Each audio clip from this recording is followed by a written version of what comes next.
Assalamualaikum warahmatullahi wabarakatuh. Bismillahirrahmanirrahim. Alhamdulillahirrabbilalamin. Puja-puji serta syukur kehadirat Allah Subhanahu wa taala yang telah memberikan kita beribu-ribu nikmat, di antaranya nikmat iman, Islam serta sehat walafiat, sehingga kita dapat mengikuti kembali mata kuliah fikih ibadah. Salawat serta salam semoga selalu tercurahkan kepada junjungan kita, panutan kita, Nabi Muhammad SAW, beserta para keluarganya dan para sahabatnya. Kepada yang terhormat Pak Asep Rahmatullah SPD MPD selaku dosen fikih ibadah dan teman-temanku yang saya cintai dan saya sayangi, saya Monika Via Nurmi Rahmawati dari kelompok 12 akan menjelaskan materi tentang fikih lingkungan hidup.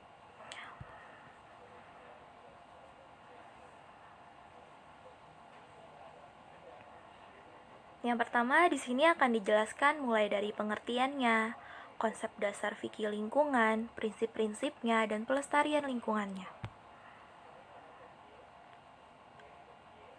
Fikih lingkungan disebut juga dengan fikih albiah atau fikih lingkungan adalah seperangkat aturan tentang perilaku ekologis manusia yang ditetapkan oleh ulama yang berkompeten berdasarkan dalil yang terperinci untuk tujuan mencapai kemaslahatan kehidupan yang bernuansa ekologis.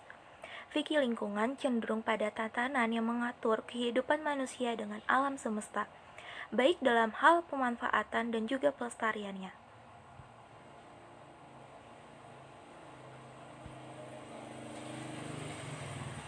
Konsep dasar fikih lingkungan terbagi menjadi 3. Yang pertama, konsep riayah albiah. Yang kedua, konsep kewajiban kolektif atau fardu kifayah.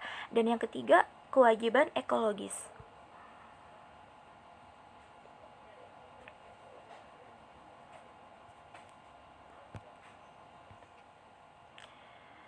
Konsep riayah albiah yaitu konsep integral ajaran Islam yang bermakna bahwa setiap perilaku yang bertujuan untuk menjaga dan memperbaiki lingkungan hidup menjadi bagian dari kewajiban yang harus dilaksanakan menurut ajaran agama Islam.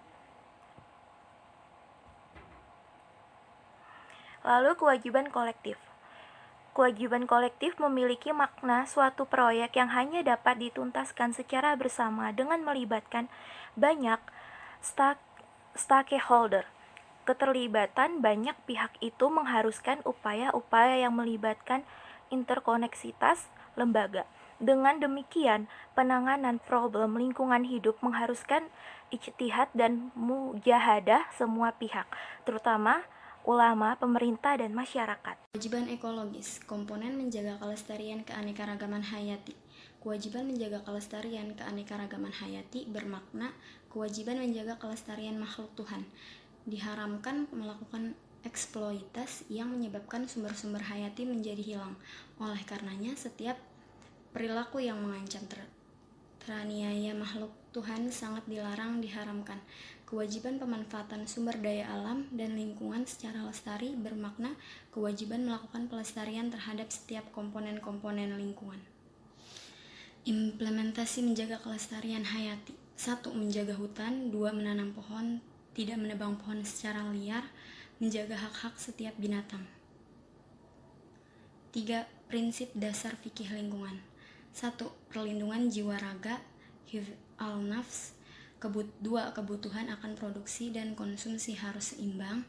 3. Keseimbangan ekosistem harus dijaga. 4. Manusia menjalankan tugas kekhalifahannya dalam hal mengolah dan mengelola alam semesta.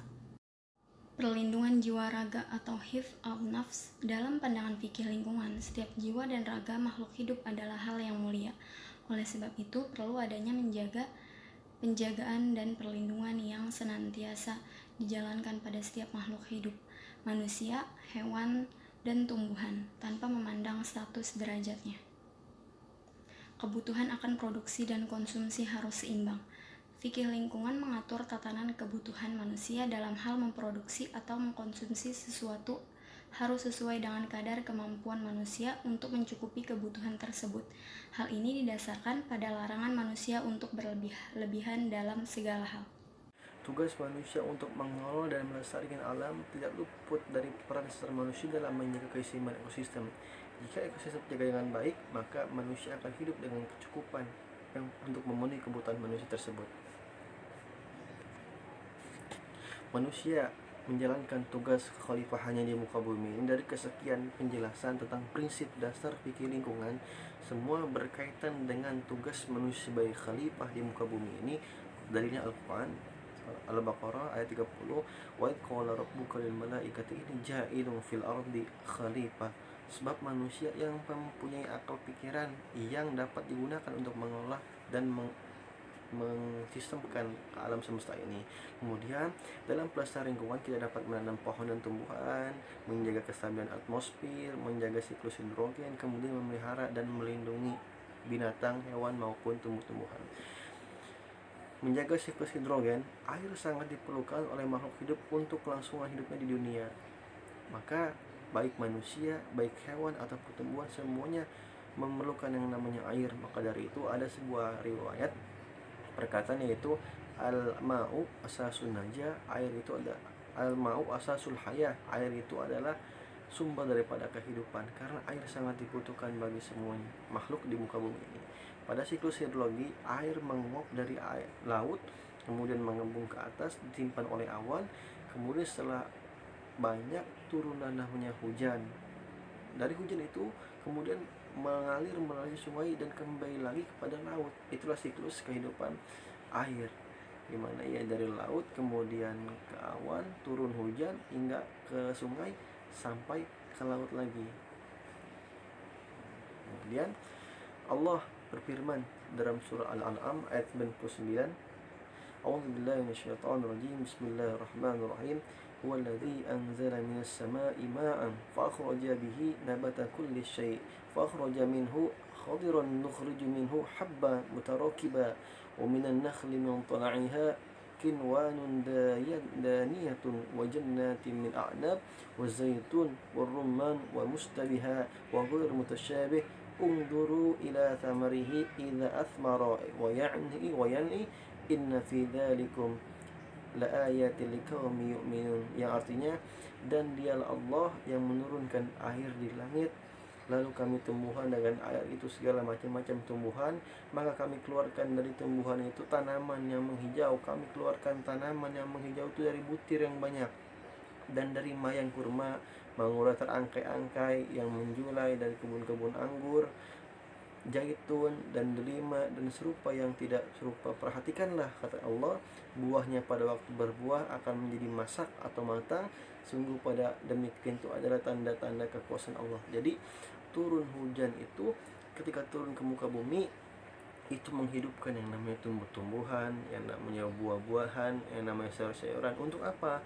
Untuk dikonsumsi oleh manusia. Makanya dari itu, mari sama-sama kita menjaga siklus kehidupan, jaga air, jaga alam, jaga lingkungan, karena semuanya akan kembali kepada kita. Bagaimana kita menjaganya itu, maka disitulah kita mendapat kesejahteraan dari lingkungan kita.